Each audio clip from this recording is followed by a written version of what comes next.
Ant-Man technology for your body. In a race against galactic invaders, Ant-Man uses prim particles to shrink himself to the size of an ant to fight hostile entities emerging triumphantly from battle. His small size gives him extra power and allows him to be undetected by the enemy.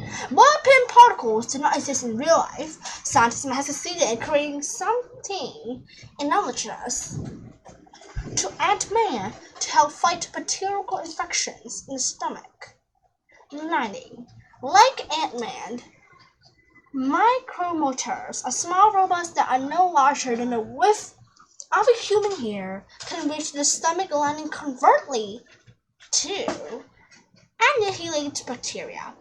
Aces visit bases. Believe it or not, our stomachs have been designed to prevent infections, and the heart to this design is the use of acidic and basic synthesis.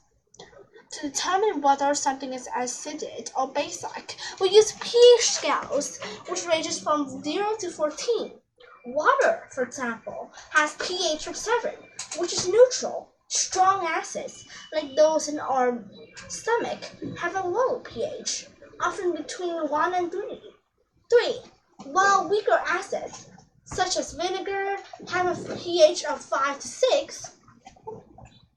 Strong bases, just like an open cleaner, have a higher pH, often between 12 and 14, while weaker bases, such as soap, have a pH closer to 8.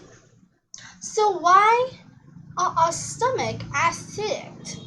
Thousands of years ago, we ingested raw or potentially undercooked meat and carried containing pathogens that could cause deleterious effects.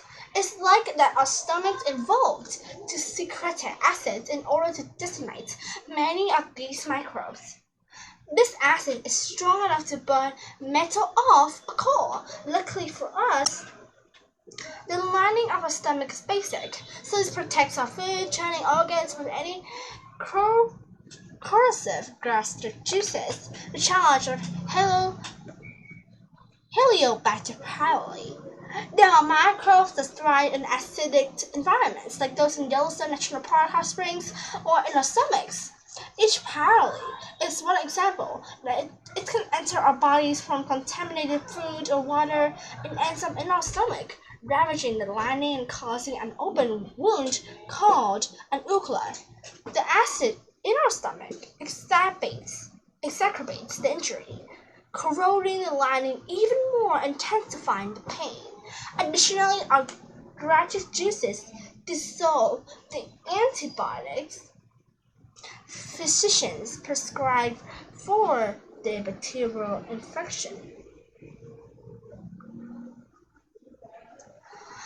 Diluting their effectiveness. In order to mitigate the unfavorable conditions, doctors administer other medicines to their patients to reduce gastric acidity, but this generates other problems, such as loose stools and small intestinal bacterial overgrowth, because our stomachs are meant to be acidic. Enter micromotors. Minutes enough to be swallowed, micromotors propel themselves into the stomach to fight bacteria and heal the stomach.